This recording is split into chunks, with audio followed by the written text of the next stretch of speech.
Welcome to Extracurricular. I am your co-host, Eddie Geller.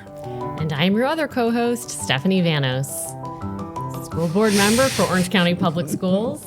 But here I am, as always, unofficially. You know, last week I didn't realize it at the time. You actually didn't say the school board member part, and you slipped it by me. I know. Thank you for listening. If this is your first time checking us out, please do consider subscribing to the podcast, rating us 5 stars. Is that correct, Steph? 5 stars only. 5 stars only. And follow us on Instagram. Podcast under. Oh no, what is our Instagram handle? Extracurricular_podcast. I always get the email address and the Instagram handle mixed up. Steph, should we be on more social platforms? Should we be on Substack? Should we be? We actually do have a TikTok account. I would say no, only because I cannot manage another one. I actually have 3 Instagram accounts. Wait, oh yeah, that's right. Yeah, I have my personal one, I have my Vote Vanos, and then I have my running one, which is not getting as many pictures lately, but I was very active on it a couple of years ago, and I loved it. It's super fun. And you've been running a lot lately. I have. As we said before, training for the Orlando Half Marathon in December, so I have 1 month left, and I decided to start doing workouts today because, you know, that'll make a big difference. Obviously. What do you think you're running from? Oh my gosh, where do I start? Not bears, though. I'm not running from bears. Okay, well, we're going to get to bears in a second. First of all, I do want to take a serious moment, if I can, because there was not a lot of joy in the last episode. It was a tough episode, but I do want to thank folks who listened to our last episode with Daryl Parrott, talking about Florida's free kill law, and I do encourage folks to check out his website, floridafreekill.org, and listen to that last episode. It is tough, but both his story, I think, is really important, and it's the story of a lot of other folks who have gone through what he's gone through. And it's really an articulation of how Democrats and Republicans came together to try and repeal this essentially like hole in liability. Well, I won't like redo the entire episode. And then DeSantis vetoed it, which is to say that there's really a story about like DeSantis just like does not give a fuck about people. And even when there's broad agreement, like he still sided with the hospitals, insurance companies, etc. So people should listen to the episode. It's very powerful. And I think a perfect encapsulation of where the leadership of this state is at. I think we need a new governor. I think we do need a new governor. Are you going to run? No, but we have some good news. Very exciting news in Orange County. That is true. Orange County Mayor Jerry Demings has filed to run for governor, so we're excited to see a new challenger enter the race. It reminds me of like video games, like a new player has entered, but you were never much of a gamer. Not at all. But I did play Pac-Man at the patio in Darien, Illinois, growing up while I was waiting for my chicken sandwich. Best chicken sandwich ever. What kind of chicken sandwich was it? Just a chicken sandwich. Just like a good bun. It's like good seasonings on the chicken. And is this like a grilled chicken, a fried? It's like grilled chicken. Okay, of course. You're training for most boring person ever. You're not the most boring person ever. Okay, I've totally lost track of this episode. Who did we talk to today, Steph? We talked to Stephana Ferrell, who is a co-founder of the Florida Freedom to Read Project.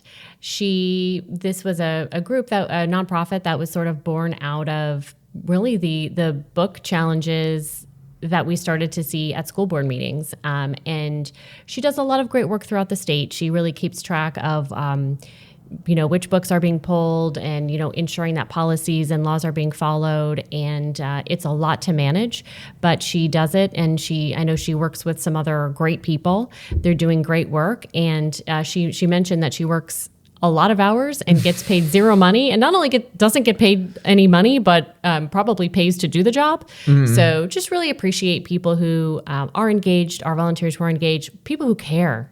She's doing this because she cares, and maybe you always agree with her, maybe you never agree with her, but I appreciate people who step in and do this volunteer work because they just truly care about students, and they care about communities, and they care about our schools. And specifically, yes, and to all that. And specifically, we're talking about these new social studies standards that are coming to the state of Florida public schools that are 30 pages of anti-communist curriculum, which some might say is political indoctrination. I might say it.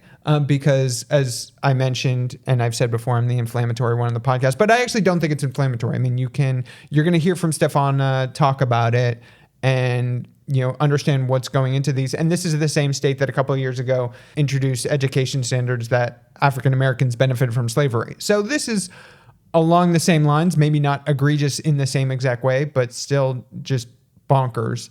And what a waste of our students' time and educators' time. They accuse, I'm in quotation marks, the right likes to accuse the other side of indoctrination, but it's always projection, Well, and I think it's concerning, especially this McCarthyism, taking someone who was using his position of power to really defame people and to make false accusations and to kind of just create this this frenzy, honestly, in our nation, largely because really for his own personal political gain, and to someone who has just violated people's First Amendment rights, and to see that sort of elevated, it to me is very concerning. And I think when you look at that along with what we see in some of our executive branches of our government, both at our state level, at our national level,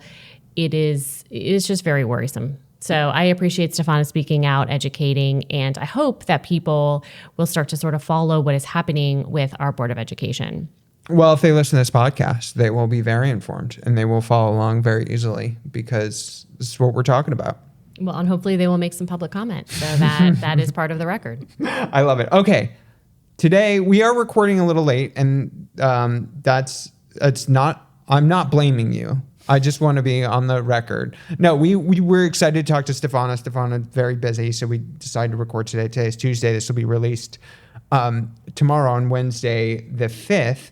So people will know who is elected because today is election day. I do want to say voting is very important. I think we can all agree on that. I absolutely could not agree more. And I also want to say I appreciate the people who are running for office because it takes a lot of guts. Mm-hmm. It takes a lot of time. It takes a lot of energy. I also want to say that I really appreciate the people who support the people running for office because it takes a lot from their lives too. And they don't always get the recognition or appreciation that they deserve. So if you have volunteered to help a candidate, if you've knocked doors, if you've talked to your friends and neighbors, if you're helping volunteering at a polling place, thank you. Yes, thank you so much. Okay, we didn't get a chance to talk about this last time. I do want to just go over it because I think folks are dying to know because we were on vacation. We took a week off. Where did we go? We went to Waynesville, North Carolina, which is just outside of Asheville, North Carolina. It was beautiful. What do you feel like the highlight of the trip was for you? Oh, there were so many. So I would say one thing, we went to a great place to eat, and that was really fun, and I enjoyed that. What was it called? Chai Pani? I think that is correct. Indian street food. Shout out to my friend Ashley for recommending it the night before we left, actually. Loved being outside. We went on a nice hike together.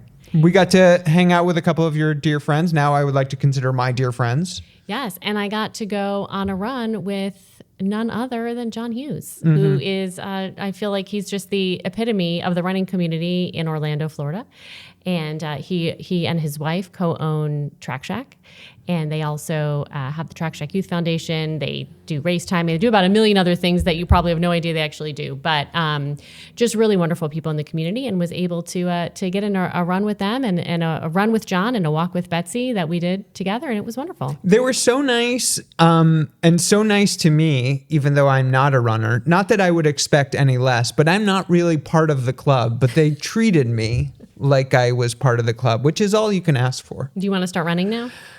I would like my knees to work the way that I think normal knees work for running. So, I've run a lot in the past, but then always am kind of felled by knee pain. And so that's where we're at. I've got a person for that. Okay. Okay, what do you think, what was your low light of the vacation?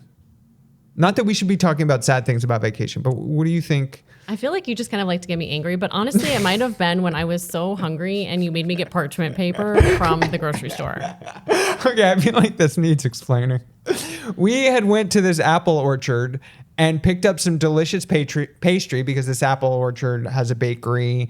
And there was like an apple turnover and an apple fritter. It was so good. And we just finished a hike and we were going home.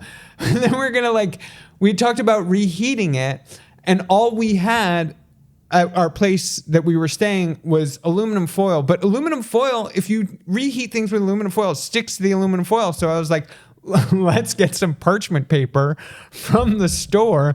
You were just so angry. Like we literally had to stop at the so we go purchase I have to turn down your volume. Oh, okay. So we purchased the items from the bakery. First of all, it smelled so good. I just want to eat them right there. I mean, I'm sorry. I didn't stop you from doing. I didn't stop you. Sanitize my hands, of course, first, and then just eat them right away. And you're like, no, we got to heat them up. No, I didn't. Okay, now you were spreading falsehoods.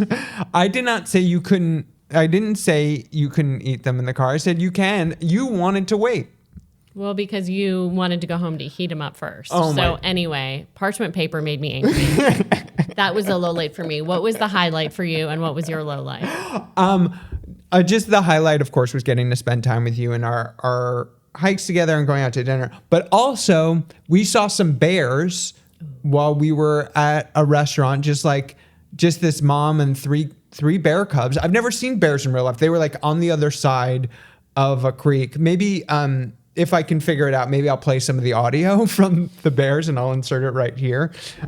Stephanie Vanos, what is happening right now? Oh, they might be crossing the stream. Should I take my tacos and run? But that was really cool. How did you feel about the bears? They were cool to see, but I admit I am not one to trust wild animals. You never know what they're going to do. So I was getting a little nervous about our safety and also about the safety of my taco.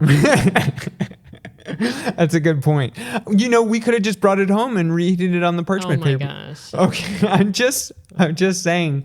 There's a lot and then we left the parchment paper there to be used in the future. So, okay, I can see you're getting very upset. We should probably go to our interview with Stephana, which was a wonderful interview. I didn't ask her about parchment paper, but I should. Maybe next time. All right. Well, thank you, everyone. And please enjoy our interview with Stephana Ferrell. Welcome to the podcast, Stephana Ferrell. So happy to have you here. You have been a regular voice at the Orange County School Board meetings for many years, and so grateful that you have remained engaged all of that time. As an advocate myself, I know that sometimes it's just the consistency and sticking in there that is can sometimes be the hard part, but really appreciate you staying engaged and speaking out for our students for many years. So welcome to the podcast. Well, thanks for having me. Could you give our listeners just a little bit a background of who you are and how you have become involved with education advocacy and sort of what you focus on? Sure. So I'm an OCPS parent. I have kids in both elementary and middle. And I come from a family, my husband and I both are public school kids. And so that is the choice that we made a long time ago and we will continue to make, despite efforts to kind of frustrate lots of parents out of the public school system. So, in 2021, 22, I was in a school board meeting in October and saw someone walk into the school board meeting, read a book aloud, and almost, get the book immediately removed without considering it in its entirety, without going through a committee review process, which is something that OCPS had in its policy at the time. And this wasn't just happening in Orange County, it was happening in other districts across the state. And then by January of 2022, there was legislation that was kind of encouraging these book performances to happen, objectors from outside of the school community to file objections. And it was me and some fellow parents that kind of said, you know what, we need to kind of watch this. The laws are saying it's about accountability and parental rights, but it kind of seems like all of this is leaving us out. And so let's file public records. Let's find the way out how these policies and these laws are actually impacting what's available on the shelf and to our kids. And since then, we have really seen just continued escalation that has resulted in fewer and fewer actual committee reviews happening where parents can be involved and participate and give public comment. and instead basically fearful decisions by people within the schools, administrators, and the school districts to just remove books without considering what their literary, artistic, scientific value is. From there, we've also kind of expanded, education access isn't just about what's in the library, it's also in the curriculum. So for the last few years, we have been watching, ever since kind of the first round of woke textbooks, math textbooks kind of came out. We've been watching that and the updates to the standards. So that's pretty much how I volunteer my time and spend my day now. And when you say volunteer and spend your day, how many hours a week do you think you put into this? Well, it's a full-time job. I had a small business that I officially closed last year after having it temporarily closed for 2 years. So it's about 40 to 60 hours a week that I'm either filing public records, going over public records, communicating with local fellow parents on the ground about the issues in their districts. And we since have started a national version of the nonprofit where we created a workbook so that others could kind of not have to go through the learning on the job that we did as to how to file public records and message and do all the things that we do and make it easier. So we actually talk to other parents in different states that are seeing the same issues come up and they want to do this work as well. Wow. Well, first of all, congratulations on expanding. And, only in America do we work to our max ability and then we think, well, let's expand and do even more. But it is important work. And I just want to point out that you are putting in all of these hours and not getting paid any money. And in fact, you are paying to do your job, I'm sure, because you are probably sacrificing time for your own family and things that you could be doing for them. So thank you. Oh, thank you. Yes. Yeah, it's it was really hard when you get called out as being, the rumors that are out there, the things that they want to paint you as, and really it's just I'm a parent and I am told that I have rights in the state and that my choices in education should matter. And because of that, and because my kids get one shot at a K through 12 education, and I know how important our public schools are to our community, I'm out there advocating and hoping that others will do the same. And I also want to add on that when you say you're out there advocating, it is not just in Orange County. I will say that I do have friends who are school board members in other counties in this state. And when issues about books come up or even standards or curriculum or First Amendment issues, people in other counties will say, well, we need to ask Stephana. So can someone ask Stephana if she has talking points for this? Can someone talk to Stephana and see if she's done the research on this? Can someone talk to Stephana? So though you are in Orange County, and I am so happy that you're here, your work is felt throughout the state of Florida. So thank you for that. Thank you.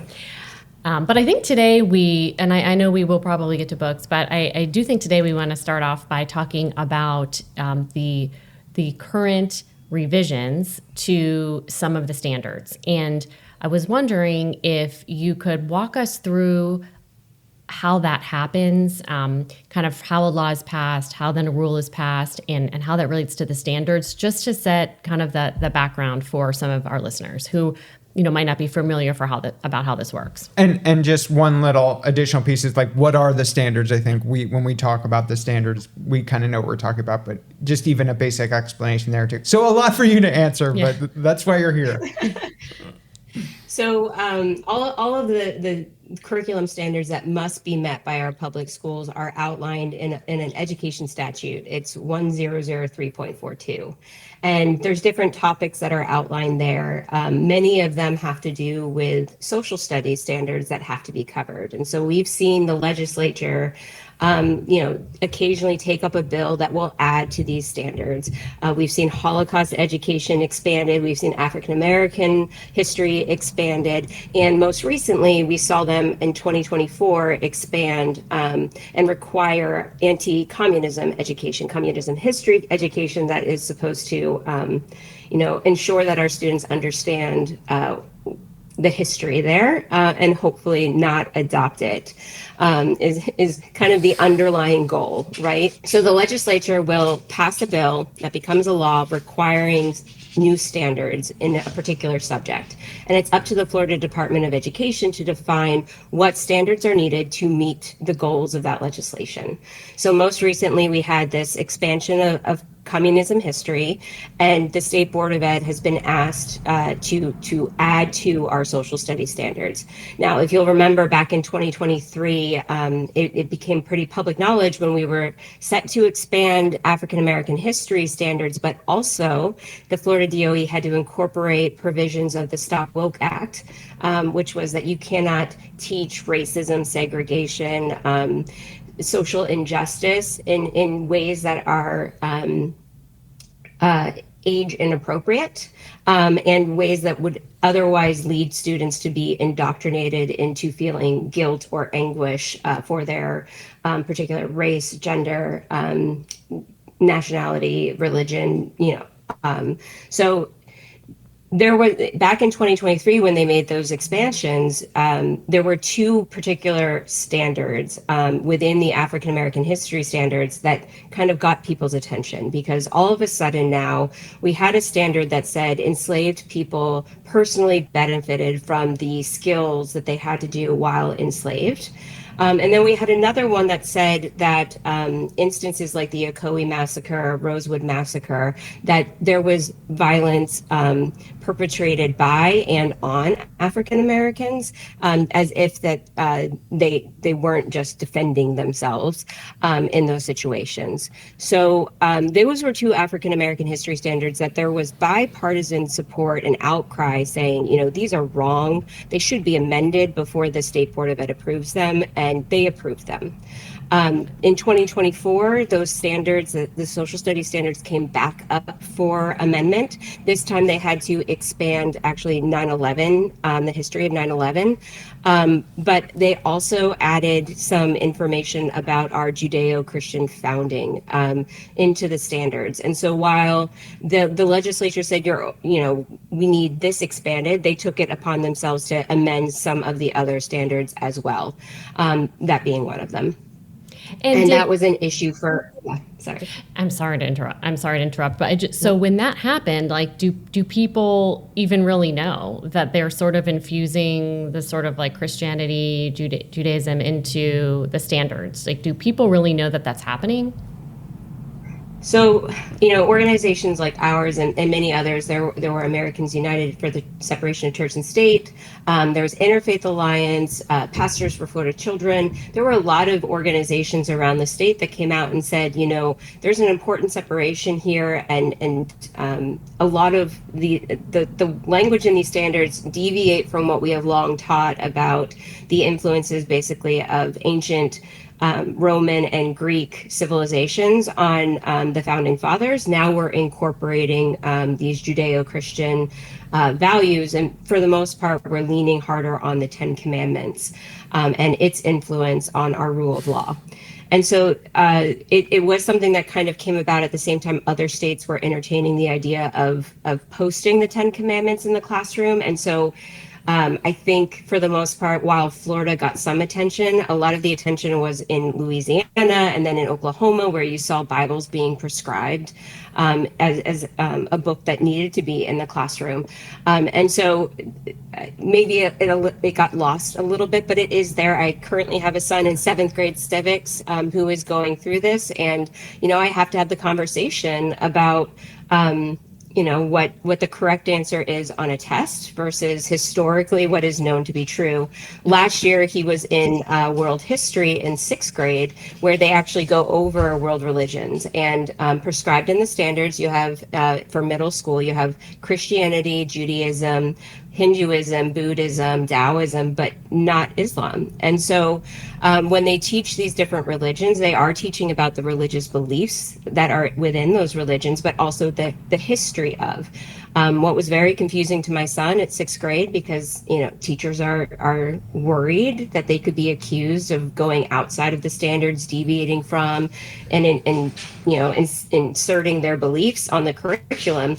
So really, he was just assigned what was in the state approved curriculum, and one of those assignments was a timeline where he had to place on the timeline religious events like Moses receiving the Ten Commandments on Mount Sinai and him parting the Red Sea, alongside some civilization migrations and wars and battles that were fought during that same time. And so he came home very confused over what was religious belief versus historical fact. And that was a conversation that we had to have. And if you don't know that that is in the curriculum for your children, you might not know that, my child could be confused right now about these things. And if they don't know to ask and they're just assuming that what is told to them in a textbook is true, there might be some issues. So bringing us to current day, we have 30 new pages of communism history that's going to be inserted into the standards. And both the Orlando Sentinel and Tampa Bay Times have done some reporting on this, but the amount of that amount, 30 pages, is huge. That is irregular. Even when they added African American history standards, it wasn't to that extent. And so this is a lot for teachers to have to cover. This is a lot for textbook publishers to have to ensure is in their textbooks ahead of the 26-27 social studies adoption cycle, which is coming up. And so they have to make sure that they are hitting as many of these standards as possible. And it's not, when a particular standard says, ensure that students are familiar with, a lot of times it's not going into great detail. It is just a sentence or two that is added into a textbook. And it's pretty much aligned with the way that it's presented in the standard. And so in this case, there's a standard and clarifications in particular that are concerning to me as a parent, where you have kind of this rehabilitation of the McCarthy era and what should be considered, or what has long been considered kind of a stain on government abuse of power, you kind of see being rewritten as like, no, this was acceptable and necessary because we had to stop communism from rising within our country. There are parts where we're calling out JFK's efforts as being questionable, and the Red Scare being a propaganda that was used to scare people into kind of seeing these authority figures as abusing power instead of, rightfully so, calling it out as a problem. It's funny to read these in news articles and understand what's happening, but to hear the actual curriculum examples, like I'm just thinking about coming home and getting a B on a test because I got the date when Moses parted the Red Seas wrong. It's like such an insane concept to me. It hurts my heart to know this. And, and of course they say this is not about indoctrination, but, as with everything, they're full of projection, and this is exactly what this is.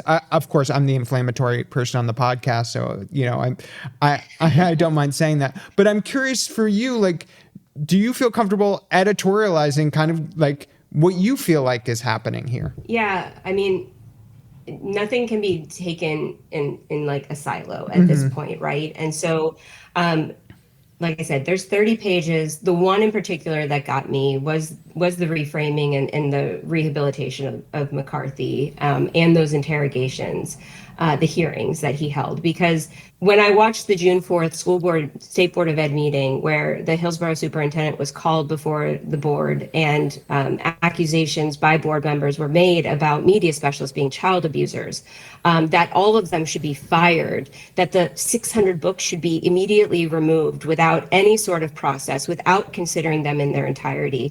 The actual insistence that 55 books get removed that day, they made him commit to removing those books despite not taking a vote. All of that behavior that happened, and then what followed after, we saw school boards that weren't there, that weren't called before the board, doing the same thing, removing the books, removing 55, removing 600. We saw a commissioner, a new commissioner now, now that we've basically said we don't need to review the books in their entirety. Now we can just go and post the cover of a book on Twitter and say remove it, and it will happen. Now you've got teachers that are losing jobs because of a personal post that they placed online, or school board members from Alachua County funding at risk because of some personal posts that they have made. So when we talk about the McCarthy era, though I learned about it after it all happened before I was born, but so not an expert saying that. When you talk about what happened during the McCarthy era with accusations being made against educators, against those that were speaking out, against those that were that happen to have different beliefs from those in power. We are seeing the same things happen today. We actually posted, just a few days ago, the inquiry of Reed Harris, and who had written a book, and he calls out McCarthy and says, you just took that excerpt out of context. And you are making these accusations, and it's just so similar to what we're experiencing today. And so the idea that my sons will be taught that this is not only acceptable but morally right behavior from their government concerns me as not just a parent but as an American, because I truly do value the First Amendment. I value people to express beliefs whether I hold them or not, and speak out and protest when things are wrong. And this seems like an effort to silence that dissent. Yeah, I think when you take into account these new standards, in addition to the books, in addition to the way that these meetings are run, and to the fear that they're instilling in our district, our superintendents, and our school board members, it really does all come back to the First Amendment, I feel like, and really just trying to control. It's really about just trying to control the speech, control what is being read, what is being said, and attempting to control now what is being thought, and how our children are learning. And rather than, I don't think any of us here, I don't know anyone who's like pro-communism, right? Like, it's not about that, but it's about people in positions of power, calling out others falsely, defaming them, undermining their professionalism, and because they don't agree with the state. And I think that is just extremely, extremely concerning. I just have a quick question for Steph, not to put you on the hot spot, though I do love putting you on the hot spot. When these standards are being passed, what can a local school board member do? Do you have power to do anything? Because I think maybe as a layman, which I may or may not be, you might think, well, I don't want those taught in Orlando. Like, I elected a school board that's like forward thinking and, quote unquote progressive, whatever you want to call it. Are your hands tied when it comes to these standards? Yes. All public schools in the state of Florida are required to follow the standards. And so if these are the standards that are passed, then these are the standards that we have to follow. I would note that there are some schools that will be receiving public money that do not have to adhere to these standards, and they can teach whatever they would like to teach about communism, about McCarthyism. They don't have to follow any of the rules, but all of the public schools do have to follow those rules. So there's nothing that the school board can do. And I think what's really insidious about this is, and Stephana kind of mentioned the process at the beginning, is that you have your lawmakers, your legislators who are passing the laws, but then you have this kind of mid-body, this Board of Education that is really creating the rules and the details, and putting out really what needs to be taught. And a lot of times, people may have some ability to access their lawmaker, and they may have some ability to access their school board member, but they don't really have a good way to hold accountable the people on the Board of Education who are rewriting these standards. Well, they're very engaged. Well, they are very engaged. But I'll say this. Let's talk about engagement. I was at the Board of Education meeting in 2023 when all of those speakers came out and spoke out against the African American history standards. I spoke out about the Ocoee massacre. I had a public comment and shared my concerns. Senator Geraldine Thompson was there. She spoke as well. Really the room they had hours of public comment. And at the end, they just took the vote and voted to change them. It was as if it didn't really matter what people had to say, what their comment was. They voted to change it. And again, Oh, I was going to say, I will note gubernatorial candidate Byron Donalds actually came out and spoke out against it and said that he was sure that Governor DeSantis and then Commissioner Diaz would correct them. And they had an opportunity in 2024 and they didn't. And they have an opportunity now and they are still there. So once they pass them, I mean, even through the public comment process, right? You can now submit through Wednesday. You can submit public comment on these particular standards now, but once they pass them, it's like no looking back. It will be very difficult to get them to go back and correct them, especially as they move into that adoption cycle. And now textbooks have to be written to meet these, and you had mentioned before that, yes, you have to comply with the standards, but it used to be that districts had the autonomy to at least pick and choose their own curriculum so long as they could determine that that the standards were being met. And there is more pressure now than ever that you are only selecting the curriculum that has been approved by the state, because the last thing you want is to have your teachers putting a curriculum out there that isn't state approved and then, leaving them exposed and open to accusations that they're deviating from these standards. Right. Or perhaps you have a curriculum and you ask the Department of Education, Board of Education to review it to see if you can teach to it, and then they don't respond, and then you're not able to teach it for some period of time, as has happened with health education with OCPS. Yes. Yeah. Yep.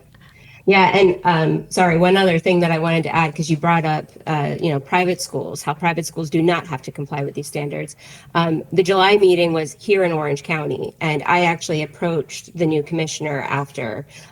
One, I was going to talk about, I was there asking him about the cost of parking that wasn't validated. $35 to park to give a 1-minute comment seemed a little extreme. But he asked me what I thought of his parental rights letter, which came out a few days beforehand. And I told him, I said, sir, I don't believe that you have any intention to honor my rights as a parent, that the policies and the rules that you pass, the standards that you pass, these are made intentionally to frustrate me. They tie the hands of my district, make it almost impossible for them to actually honor the rights and the education that I would like my children to have. And your hope is that instead of directing that frustration to the state, I direct it to the board and I take a voucher and I go find a school that will otherwise serve me. And he didn't say, oh, you're crazy. Of course I want to support your parental rights. Of course I'm here to work for you. What can I do? No, he said, I am proud to lead in a state that offers you that choice. And so these standards, and the outcry that happens when they're poorly written or written in a way that we can recognize that they are trying to rewrite history, whitewash history, use and shape the minds of future citizens in a way that is un-American. Those are intended to frustrate us. Those are intended for the few that have stood by public schools. I shouldn't say the few, the many that have stood by public schools. For those of us with the means to make an investment in for-profit education, it is there to, kind of give us that extra push towards privatizing education. Right, absolutely. Well, and I also think there's just this piece of the lawmakers who are passing these laws and members who are passing these rules just being so, I think, out of touch with what is actually happening in a classroom. And I just want to read a quote from Governor DeSantis. And this is when he signed the bill that is allowing for this rewriting of the rules. And he says, quote, "We will not allow our students to live in ignorance nor be indoctrinated by communist apologists in schools," he said in a statement released later. "To the contrary, we will ensure students in Florida are taught the truth about the evils and dangers of communism." And I just read that and thought, does he ever go into a classroom? I mean, the fact that he's thinking that our teachers are indoctrinating students, or that we have communist communists infiltrating our schools is just wild. I mean, when I talk to teachers, they'll say things like, well, if I could indoctrinate students, I would indoctrinate them to do their homework, or I would indoctrinate them to stand in line, or like I would indoctrinate them to show up in school every day. And it just, besides, I think the political piece of this, it just seems so wildly out of touch to me. Yeah, I agree. It's a rhetoric that is driven, for those that have already removed or have lost faith or trust in the public education system. That rhetoric will confirm their bias.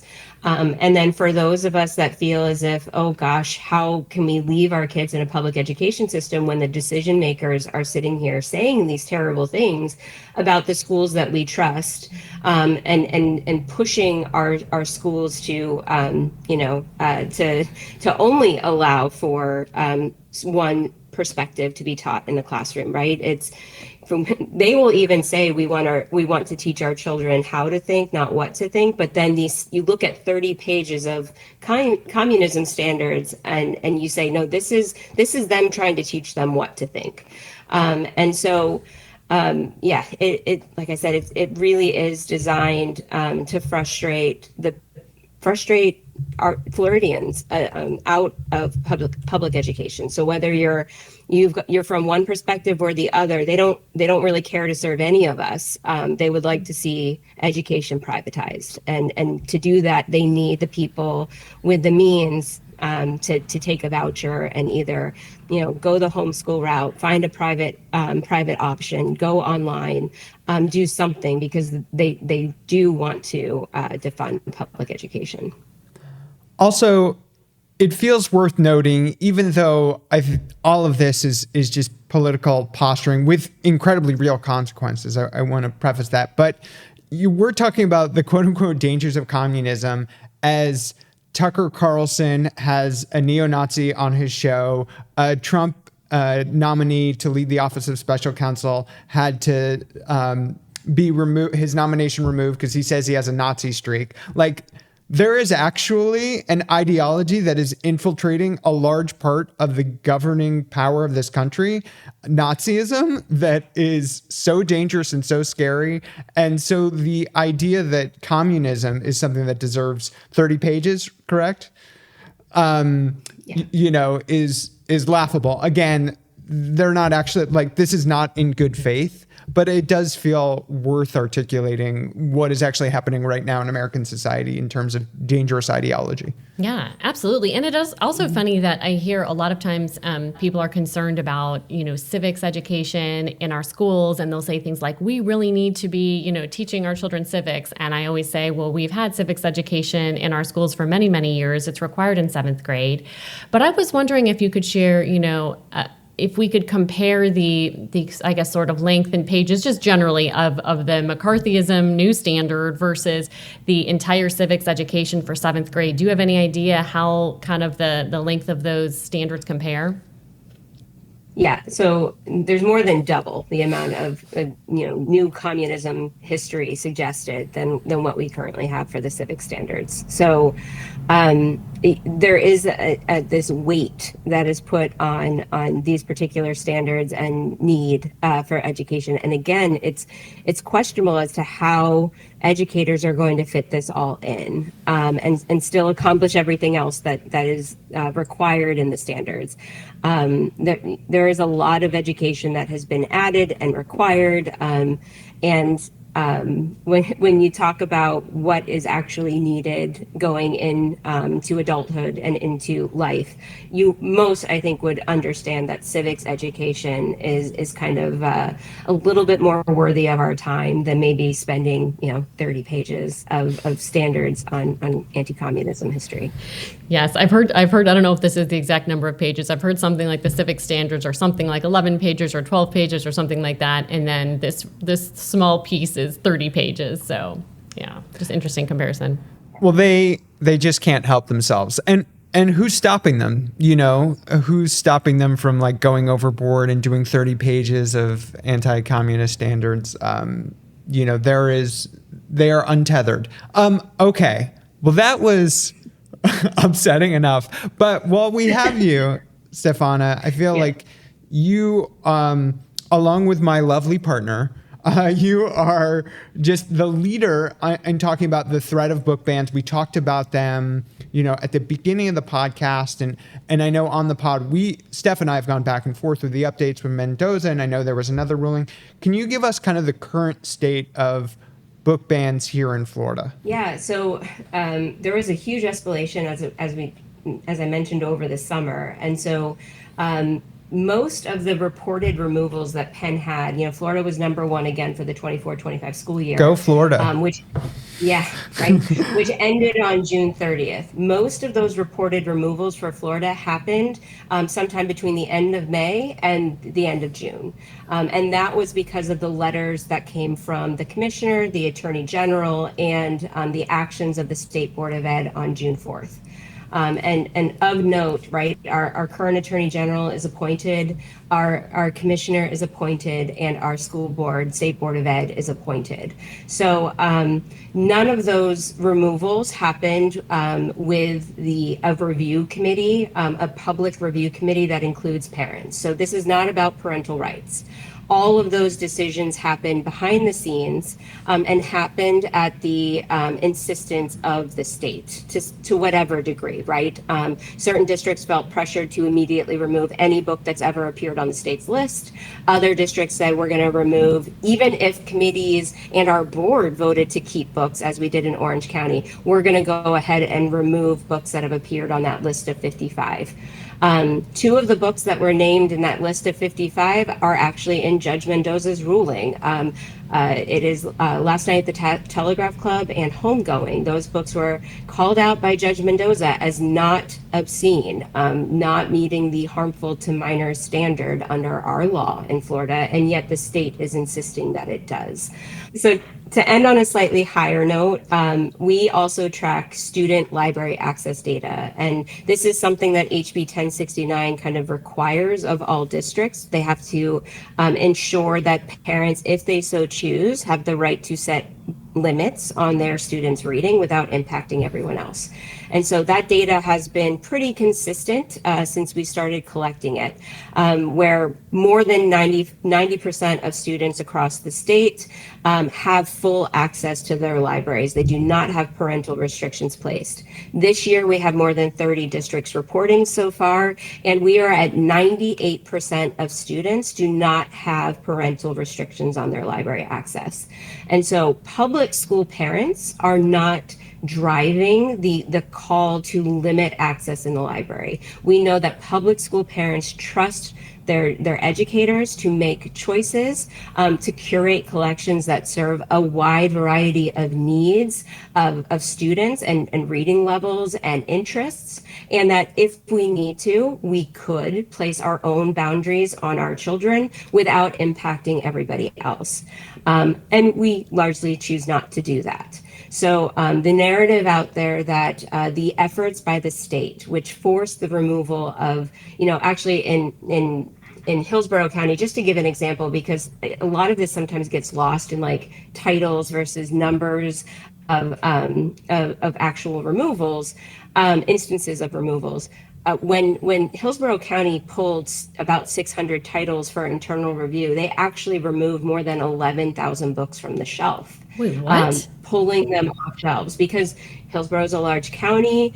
Some of these books were elementary school books that had, multiple copies in more than 100 schools. So there were a lot of physical books that were pulled from shelves. So oftentimes when we talk about this, we're either talking about unique titles or we're talking about unique instances in a particular district. So, one title of like When the Hate You Give is removed. That book is usually in a lot of schools with multiple copies. And so while it might just say one instance of The Hate You Give being removed, it's actually 50, 60, 70 copies across a district. So just something to keep in mind. As hundreds of books continue to come off the shelves, hundreds of books that represent millions of dollars being invested in expanding the literary, the love of reading, right, for our children. This is not driven by parents, and parents are not involved in this review process anymore. The people that are making these decisions are appointed state officials, badgering our districts to actually go out of their way to avoid gathering community consensus around decisions of what should be in the library. Yeah, and I think what's also really disturbing is that school districts will remove these books, and I'm curious to know where the books go, because an example here, here in Orange County, books were removed, and then Judge Mendoza, issues his order that, in my personal reading of it, I believe said that these books should then be returned to the shelves. Well, the books aren't there. And so I'd like to know, what does happen to those books. And I would encourage districts, and I understand they're under pressure, they're under stress, and this is not about what's happened in the past, but I would encourage districts, if they are removing books under questionable directives, that at a minimum, those books should be maintained and retained so that, once we have clarity on the law, that they can go back on the shelves. So that's just one wish I would put out there to school districts as they are making, maybe for some it's difficult decisions, maybe for some it's not, but that when there is not real clarity on the law and there's really just fear-based pulling, that those books should at least be retained, though they may be off the shelves temporarily. Yeah, definitely. And, one other talking point from the other side is that taxpayer dollars shouldn't go to fund these books. And just like with the vouchers and curriculum standards not having to be met by private schools, they're also not subject to these restrictions. So, when they try to pass a law like they did last session, 1539, that would have removed our ability to consider works in their entirety for literary, artistic, scientific, and political value, private schools receiving public dollars through vouchers would still be able to buy books like The Bluest Eye and Beloved and The Kite Runner, these books that are considered pretty much, necessary to be college ready. They would still be able to buy them for their libraries, teach them in their classrooms, and public schools would be restricted. And so it's just another way. Granted, that did not become law in 2025. It's probably going to be back this session because, let's be honest, the State Board of Ed is already acting as if that did become law and not allowing districts to review books in their entirety. So, parents, public school parents really need to speak out. This is about protecting a high quality, free public education for all of our children. And whether you have kids in our public schools or not, you are impacted when our public schools cannot live up to and deliver on that promise for our students, because the people that we engage in on the day-to-day basis, the first responders that we have, so many people are out there that we rely on, that are relying on our public schools. And so I just encourage everyone to start taking notice and to understand how much access to information can impact our communities, especially going forward. Oh, that's so well said. And I also would like to add to that. Our focus here is on our public schools and public education, but I will say that private schools, this trickles down. Like, no one is escaping this. The restrictions on the books that are pulled in our public schools, they may be allowed to be in private schools, but I can tell you that from having conversations with leaders in private schools, some of which take vouchers, some of which don't, they are also feeling this. They are also feeling this this pressure to pull books. And so I think they are going to find that we all need to stand together on this, and we need to ensure that the leaders of our state and, the people who are making our laws, our lawmakers and our leaders and the executive branch are listening to what we all want, because it's going to impact all of us, and it is infringing on our First Amendment rights. 100%, absolutely. And you may think it's not happening in your school, but that may be because your school is not required to, publicly publish the books in your library and the books in your classrooms. So I think it's something that really everybody can get behind, whether you are, part of the private school system or the public school system. Well, thank you so much for joining us. It'd been a long time coming. We're so happy to have had you, even if today's topic, as it often is in Florida education, Florida politics, a little tough to swallow, but we appreciate your insight and your advocacy. So thank you. Yeah, and I think we'd like to keep Thank you for having me. Sorry, and we'd like to put in the show notes too, where if someone wanted to submit a comment regarding these new social studies standards, where they can submit that comment. And Stephana, can you remind us what's the deadline to submit a public comment? So if you go onto the main page for that particular notice, it says 11/11. If you go to the rules site, it says you can submit up to 11/13. So I would act quickly and take that 11/11 as your deadline. Okay. And also, just so people know, when the Board of Education meets, their meeting spots change. They're throughout the state of Florida. And so you mentioned, Stephana, there was one here in Orlando in July, which I was also at. But they move around. And so I know this next one in November, I can't remember where it is, but I know it's far away. But it's something that, people can pay attention to if they ever want to sit in on one of these meetings when they're in your county or in your city. I think it's really worthwhile. And I think it's really important to just to be there, to be present and just to see in person what's going on and what's happening. Yeah, this one happens to be in Crawfordsville, which is up towards the Panhandle, from what I believe. Not a native of Florida, but most of the time too, they are at a college campus or even at a high school campus. They're not usually at convention centers. The ones here in Orange County tend to be at convention centers just because they align with conventions that these appointed officials tend to attend. So while I said something about a $35 parking fee, that is not something that most people experience. It's just kind of unique to Orange County. Just here in Orlando. Well, thank you again, Stephana, for all of your work. I know it's been, you've been busy for many years. Really appreciate it. I know what it's like to be a volunteer, giving a lot of your time, but you go above and beyond. And the work that you do is really, truly appreciated and relied on by so many. So thank you. Thank you again for having me.